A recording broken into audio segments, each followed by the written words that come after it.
Good morning dear student. आज हम class 8 में हिंदी ग्रामर का जो सेकंड चैप्टर है यानी हिंदी व्याकरण, उसका सेकंड चैप्टर है वर्ण विचार। आज हम उसको पढ़ेंगे। तो मैं आपको आपकी पहले की वीडियो में वर्ण, वर्णमाला, स्वर के कितने भेद हैं और मैं अनुस्वर, अनुनासिक और अयोग व विसर्ग, अगध ध्वनि, हलंत, ये सब बता चुकी हूँ। ठीक है, तो हम आज की वीडियो में सबसे पहले मात्राएं के बारे में जानेंगे। जो मात्रा जो होती हैं, ठीक है, तो स्वरों का उच्चारण स्वतंत्र रूप में भी होता है। मतलब हम अच्छी तरीके से जानते हैं कि स्वर का उच्चारण जो स्वतंत्र रूप से होता है तथा वह व्यंजनों के साथ मिलकर भी बोले जाते हैं।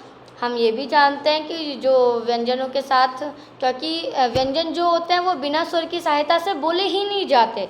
ठीक है, तो व्यंजन के साथ मिलकर भी बोले जाते हैं। जब ये व्यंजन के साथ मिलकर प्रयोग किए जाते हैं तो प्रत्येक स्वर का एक अपना एक अलग चिन्ह होता है ना। हम स्वरों की तो मात्रा पढ़ते हैं, जैसे आ की मात्रा, ई की मात्रा, है ना, बड़ी की मात्रा, इस तरीके से पढ़ते हैं।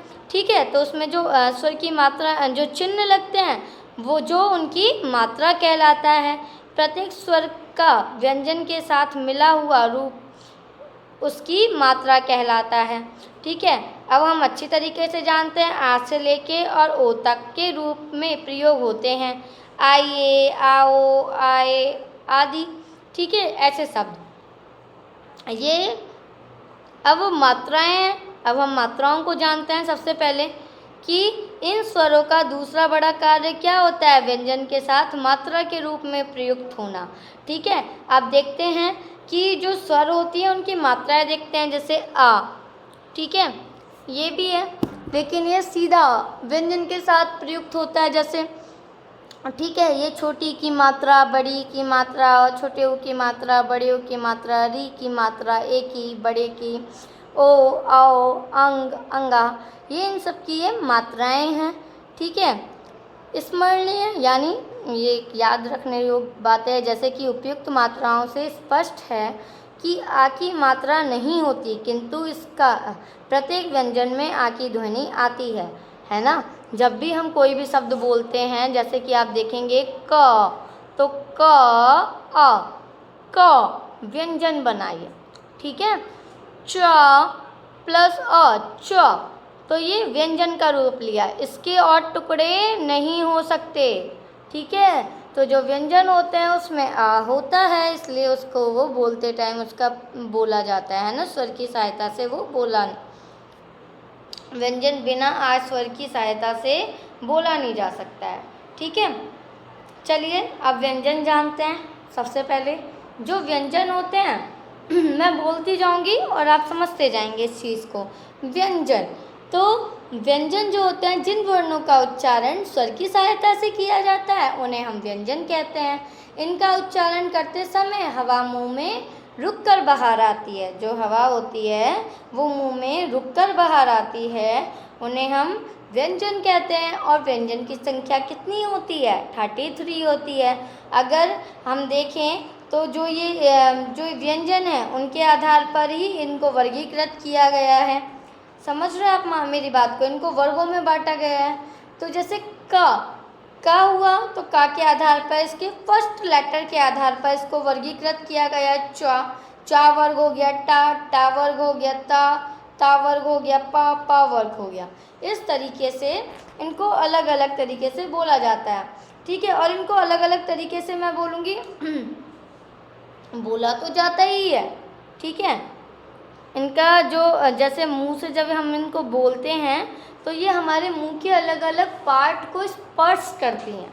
ठीक है, छू के निकलती है। जैसे अगर हम अंतस्थ व्यंजन की बात करें तो इसकी 4 संख्या होती हैं। स्पर्श व्यंजन की बात करें तो ये 25 होते हैं। संयुक्त व्यंजन जो होते हैं ये दो जो व्यंजन होते हैं उनके मेल से बनते हैं, है ना। जब दो व्यंजन आपस में परस्पर जब ये मिलते हैं तो उनसे क्या बनते हैं, संयुक्त व्यंजन कहते हैं उन्हें। ठीक है, तो और जो अन्य व्यंजन होते हैं जैसे ड, ढ, तो तो ये ऐसे व्यंजन होते हैं, इनसे कोई शब्द का निर्माण नहीं होता, ये सिर्फ शब्दों के बीच में आते हैं। जैसे मैं बोलूँ पढ़ना, है ना, लड़ना, तो इस तरीके से ये शब्द उनके बीच में आते हैं। ठीक है, मूल रूप से अगर देखें तो 33 होते हैं व्यंजन। तो कैसे होते हैं? ये तो अन्य व्यंजन है, इनको तो छोड़ दीजिए। ये 25, 33 और संयुक्त व्यंजन को नहीं गिना जाता क्योंकि ये दो व्यंजनों के मेल से बनता है। तो इसलिए 5 ये 10, 10 25, सॉरी 10 और 25 कितने हुए? नहीं, 1 2 3 4 5, 5 5 10 15 20 25, 25 इनकी संख्या हुई 25, 26 27 28 29 30 31 32 33, हाँ 33 हुआ। क्लियर? अब हम व्यंजनों के भेद जानते हैं। तो व्यंजन के 3 भेद होते हैं। स्पर्श व्यंजन, अगर हम स्पर्श के आधार पर देखें तो स्पर्श के आधार पर व्यंजन के 3 भेद होते हैं, स्पर्श व्यंजन, अंतस्थ व्यंजन और ऊष्म व्यंजन।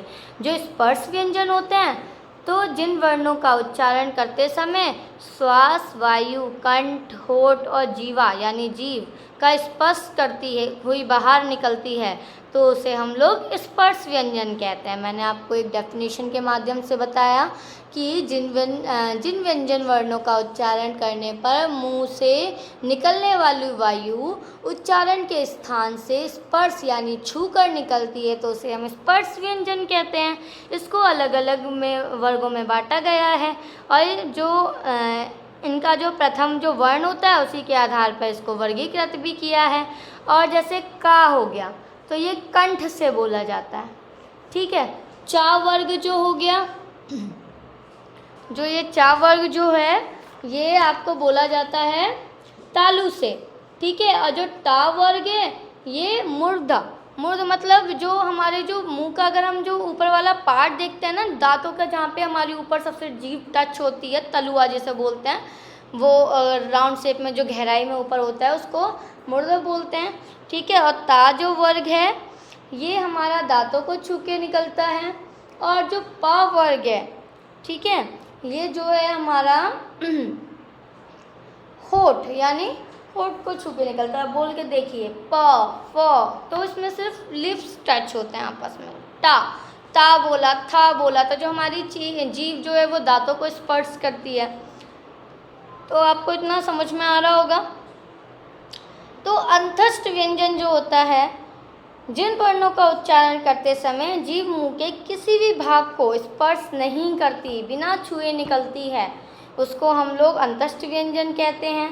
इनकी संख्या 4 होती हैं, तभी तो मैंने बोला 4 4 8, 8 25 33। ठीक है, और ऊष्म व्यंजन, ये जो व्यंजन होते हैं इसमें जब हम जिन वर्णों का जब हम उच्चारण करते हैं तो उसमें जो हम अगर मुंह के आगे हाथ लगा के देखें ऐसे तो गर्माहट निकलती है। ठीक है, तो जैसे आप बोल के देखिए श, सा, हा, तो मुंह से गरम यानी तीव्र गति से एक गर्माहट निकलती है ना, रगड़ खा के बाहर आती है, उसे हम ऊष्म व्यंजन कहते हैं। ठीक है, फिर संयुक्त व्यंजन, जो संयुक्त व्यंजन होते हैं वो विभिन्न दो व्यंजनों के जोड़ से बनते हैं। या तो आप इसको ऐसे भी, इसकी डेफिनेशन इस तरीके से भी बोल सकते हैं कि जब 2 या 2 से अधिक व्यंजनों का परस्पर संयोग होता है तो उसे हम लोग संयुक्त व्यंजन कहते हैं। जैसे त प्लस रा से त्रा बना, है ना, का प्लस सा से त्राक्ष बना क्षय, जा प्लस रा से ज्ञा बना, सा प्लस रा से श्र बना तो श्रमिक, है ना, क्षण। तो इस तरीके से आपके ये अलग अलग 2 शब्दों जो 2 व्यंजन होते हैं, जब ये आपस में मिलते हैं तो इनसे जो एक व्यंजन निकलता है उन्हीं को हम लोग संयुक्त व्यंजन कहते हैं। अब सबसे पहले आते हैं द्वंद्व व्यंजन पे। तो जो द्वंद्व व्यंजन जो होते हैं, एक ही वर्ण को 2 बार मिलाना, है ना, एक ही वर्ण को 2 बार मिलाना द्वित्व व्यंजन कहलाता है। जैसे कि बच्चा हम बोलते हैं, है ना, सज्जन, है ना, सच्चा, गन्ना, तो ये देख रहे हो आप डबल बार आ रहे हैं अक्षर। हिस्सा, मस्सा, तो इसमें क्या होता है, तो ये जो वर्ण होते हैं ये 2 बार मिलकर द्वित्व व्यंजन कहलाता है। तो आज के लिए इतना ही। कल हम लोग संयुक्त स्वर से लेके दोबारा से हम इसको कंटिन्यू करेंगे। आज के लिए इतना ही। और आज जो मैंने आपको पढ़ाया है वो आप इसको ठीक से एक बार अपनी बुक से देख के भी रीड करेंगे और अच्छे से समझने की कोशिश करेंगे। और कोई डाउट हो तो आप मेरे को पूछ सकते हैं, ठीक है।